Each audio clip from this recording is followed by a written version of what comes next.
Olá! Descubra o passo a passo para atrair eleitores e aumentar suas chances de ser eleito vereador.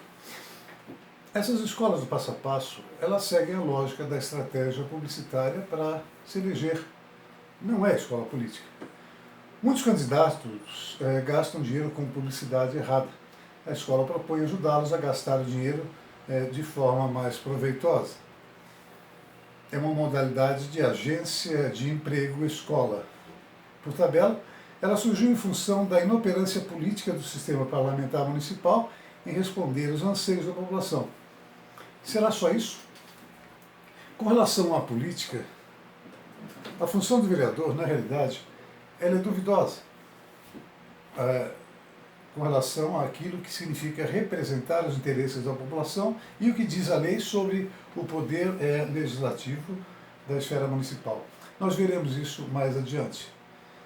Os partidos políticos, ainda falando sobre escolas, foram os primeiros a pensar em escolinhas de política para formação da militância. No entanto, a concorrência interna das facções políticas para ver quem puxaria o currículo escolar para o seu lado, acabou por não darem continuidade à educação política. De outra forma, a própria militância acreditava, por conta própria, que, com o curso intensivo, eles conquistariam vagas na vida política a partir do próprio partido. E isso não iria acontecer, e essa foi a primeira lição.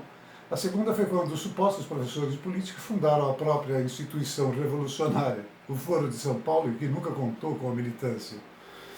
Então, o governador do Paraná, o senhor Requião, após a onda de escolinhas, ele se empolgou e criou a sua, que não duraria muito. Em 30 de março de 2010, o governador Roberto Requião, PMDB, adotou um discurso de despedida no início da escola de governo. Na manhã desta terça-feira, no Museu Oscar Niemeyer, o governador disse que o programa, transmitido ao vivo todas as terças-feiras pela manhã pela TV Paraná Educativa, serviu para homogeneizar a visão do governo do Paraná. Isso irritou muita gente. Um membro do Ministério Público pediu reiteradamente para tirar o programa do ar, disse Requião. Na verdade, o MP fez o pedido em nome de Paulo Bernardo, do PT, e era do planejamento no governo Dilma, que foi atacado pelo governador durante programas da escola de governo. Isso aqui, esse trecho é uma matéria da Gazeta do Povo. Requião adota o tom de despedida na última escolinha sob o seu comando. E aqui o Museu Niemeyer, que é justamente o olho que tudo vê. Né? É o olho... Bom, nós veremos isso outra vez, mais uma vez, lá mais à frente. O que segue na questão dos vereadores é um apanhado resumido do site Politize. O que é um vereador?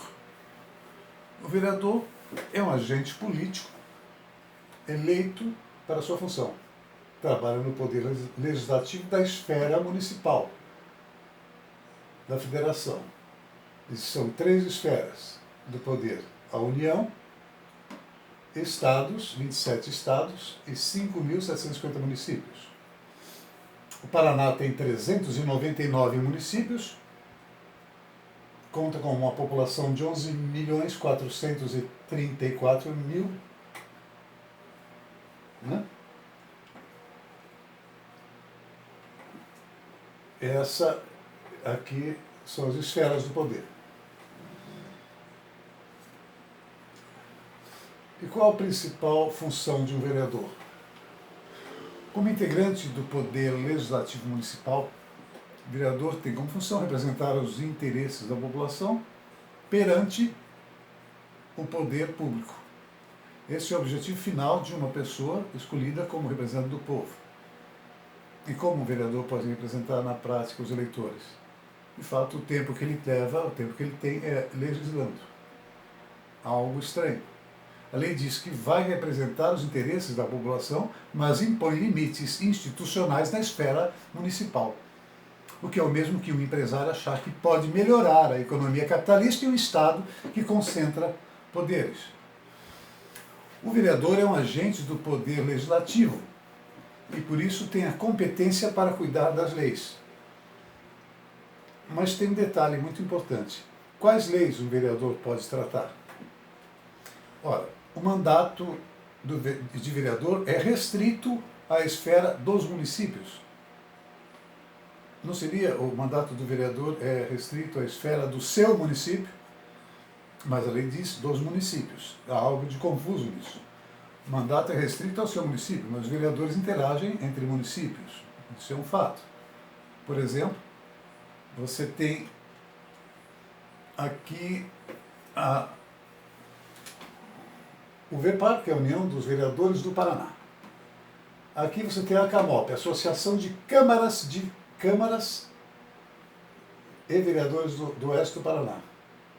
Câmaras e Vereadores do Oeste do Paraná. Aqui você tem a Abrascam, Associação Brasileira de Câmaras Municipais. Bem, aqui são câmaras do Paraná, aqui são câmaras municipais do país. Né? E veja, a Abrascam está no seu 35º Congresso Brasileiro de Servidores de Câmara e 14º Encontro Nacional de Vereadores. Eles são trabalham bastante, né? Bem agitadinhos. Aqui você tem a AMOP. A AMOP é as bandeirinhas dos municípios. Né? Aqui é Itaipu Nacional, Frente Nacional de Prefeitos, o que seria mais ou menos o número de municípios. E aí outras associações regionais de municípios, a Associação dos Municípios do Litoral do Paraná. Aqui prefeitos da AMEPAR, aliás, deve decretar estado de emergência por causa do avanço da dengue, 21/2/2020. Alguns exemplos de assuntos que podem ser tratados por lei por um vereador.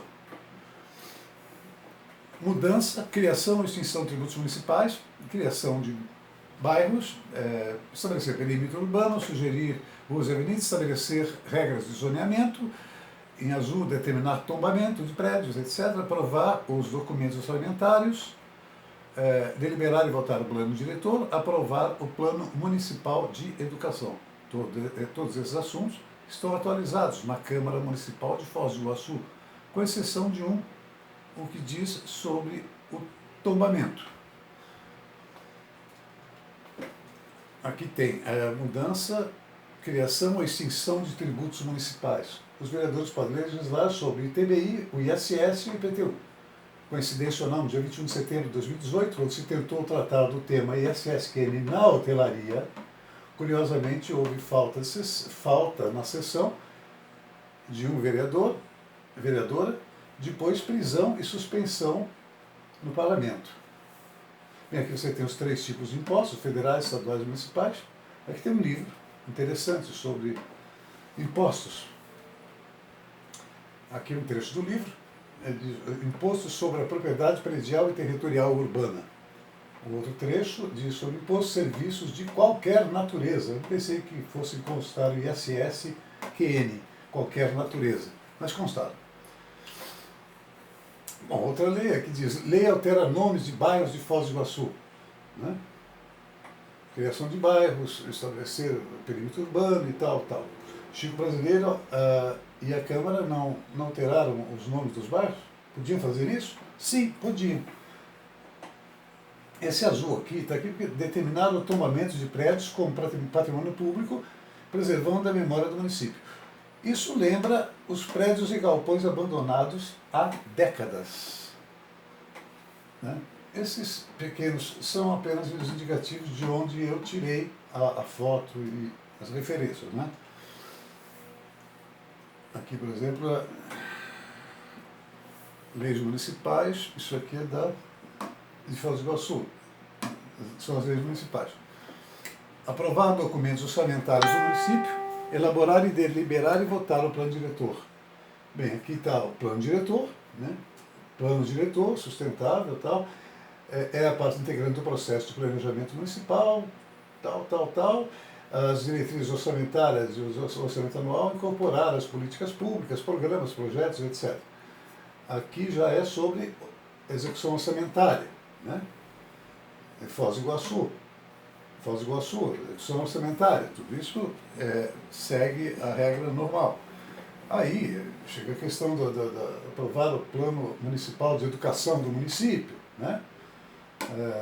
São dotações orçamentárias compatíveis com as diretrizes, metas e estratégias do Plano Nacional de Educação, PNE. O PNE foi elaborado em 1996 para vigorar entre os anos 2001 e 2010. No que se refere ao novo PNE, que contempla os anos 2011 e 2020, seu projeto de lei foi enviado pelo governo federal ao Congresso em 15 de dezembro de 2010. O PNE. O papel de fiscalizar o prefeito, fiscalizar as contas da prefeitura, fiscalizar e controlar atos do Poder Executivo, inclusive da administração indireta, órgãos municipais, e fazer questionamentos por escrito ao prefeito, realizar controle externo das contas públicas com a ajuda do Tribunal de Contas. Esse é o papel do vereador. Criar comissões parlamentares de inquérito. Aqui eu há um precedente. Me parece, posso estar enganado, mas me parece que as comissões de inquérito, que nas comissões de inquérito, é possível falar sobre coisas que interessam à população e cumprir a lei, quando representa os interesses da população perante o poder público, como diz a lei. Por exemplo, veja algumas frases ditas naturalmente. Uma jovem mulher alegre, porém decepcionada, disse: encontrei emprego, mas daqueles que se trabalha de segunda a segunda. Outro, na tribuna da Câmara: os assalariados de Foz do Iguaçu estão impossibilitados de comprar um terreno. Outro ainda, sobre os empregos do Cine: eles querem 6 meses de experiência em carteira para descascador de cebola. Representar os interesses da população perante o poder público. E digo mais, torná-lo público nas esferas de poder. Comissões de inquérito são uma possibilidade onde se pode discutir o que realmente interessa à população. No entanto, elas vêm sendo usadas contra eles mesmos, nos acordos do lixo, do transporte e improbidade. Muito estranho. Por que não se fazer um inquérito sobre a interferência do Estado no setor privado? Por que não um inquérito sobre propriedades abandonadas e o quão poderiam ser úteis à sociedade? Por que não se discutir a desumana jornada de trabalho da área de serviços nacional? Não estou questionando o patronato, os patrões, enquanto tratam o turismo como uma castidade que não existe. Por que não um inquérito sobre o capital de circulação no município e o dinheiro das cataratas que desaparece como gotas de orvalho quando expostas ao sol? Ou um inquérito sobre os terrenos populares? Por que não se criar uma comissão Moisés para libertar o povo das cidades que estão esgotadas e vivem de uma pedante e insistente propaganda, como aquelas dos períodos de guerra, quando toda a economia se empenha em produzir armas? Falando em terras, Foz do Iguaçu é o 7º município em população, com 250 mil habitantes e 532 pessoas. 258.532. 7º. Agora, a cidade de Mauá da Serra, o 90º Mauá da Serra, 10.472 habitantes. Mirador, o 390º Mirador, tem 2.213. O 399º Jardim Olinda tem 1.331 habitantes. Olha a disparidade disso. Né? Olha que disparidade. Curitiba, 1.933.000, Londrina, 569, Cascavel, 258, Cascavel, 328, Foz do Iguaçu, 258. Número 10. Quando você vai já para o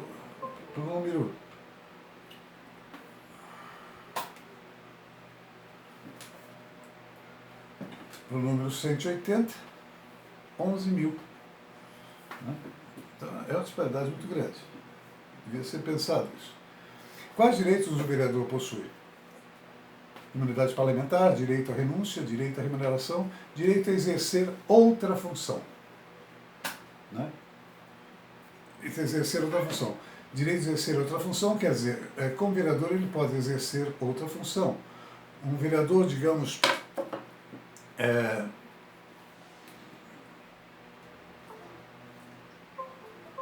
ótimo. Deu um probleminha aqui no mouse. Quer dizer, como vereador ele pode exercer outra função. Um vereador, digamos, de 15 vereadores, um vereador, como agente do Poder Legislativo, ele representa os interesses da população, em tese. Cada um desses 15 tem que responder ao partido que tem o seu diretório e executiva municipal, estadual e federal. Os partidos recebem fundo partidário. Há uma transação monetária que chega aos diretórios. Os diretórios executivos, nesta forma de diretórios executivos, nunca aparecem em público e são compostos por uma média de 50 pessoas. E a quase total maioria desses personagens de bastidores são funcionários públicos ou empresários. Eles só podem dizer que representam os interesses da população para continuar existindo. O que um candidato a vereador não deveria prometer, coisas que o Poder Executivo deve fazer, ou então cabem ao governo estadual. Terminar a obra, coleta de lixo, escola em tempo integral, aumentar o número de vagas na rede de educação, criar centros de arte, cultura, reforçar o policiamento. O vereador teme ações políticas. Enquanto vereador, ele prefere ser funcionário público com direito a estafetas e se sujeita a cercear a ação política pela prática legislativa. Cerceia discussões pertinentes, né, que a população gostaria de discutir e que supostamente essas discussões caberiam a outras instâncias. Note também que se fala sobre educação nas leis, em geral, onde intervém, o municipal intervém na educação, mas não se comenta sobre saúde, transporte, habitação, economia e capital de circulação, água, esgoto, luz, gás, alimentos e CLT. Não é por falta de sindicalistas. Mas na Câmara se comenta sobre as leis trabalhistas do funcionalismo público. Como explicar isso? Enquanto membro do diretório executivo, a pessoa do vereador atua como político. Lhe é dado poderes no diretório executivo do partido. Uma espécie de presente. Bem, Napoleão se recusou a receber a coroa da realeza das mãos de outro. Ele próprio se coroou. Como disse o deputado Luiz Felipe de Orleans Bragança, o Brasil de verdade existe e alimenta 1,2 bilhão de pessoas. Creio eu que se não fossem os conflitos de interesses de luta pelo poder entre estados, inclusive, por exemplo, Sarney e Filhos, os políticos, por vocação, estariam discutindo a colocação de famílias nas cidades com menos pessoas. Isso caberia às 3 esferas de poder, mas começaria nos municípios. No entanto, não se sabe que tenham ocorrido discussões de espécie alguma quando o Nordeste e Norte, em peso, foram para a Amazônia no período dos seringais e depois a Grande São Paulo. Assim como o Sul foi para o Nordeste e o Paraguai. Não se viu nenhuma discussão pública sobre a suposta invasão da Europa por muçulmanos. Mas sabe por quê? Nunca discutiram isso publicamente, no Brasil ou fora do Brasil, porque são organizações, ordens e seitas que comandam o show. O político brasileiro, através delas, aprendeu a ver o povo como moeda de troca de negociatas com o poder. As várias favelas e concentrações urbanas de São Paulo e Rio de Janeiro, e Minas também, contam essa história de quando a miséria tomou assento. E a oportunidade fez os partidos comunistas crescerem. Só existem partidos de esquerda, declarou o maior salafrário do país em 2006. precisamente os comunistas, que sempre prezaram a miséria dos outros como ferramenta de luta pelo poder. Veja Cuba, Venezuela, MST, o Bolsa Família, etc. Foi um prazer passar essa mensagem para vocês e até uma próxima vez. Obrigado.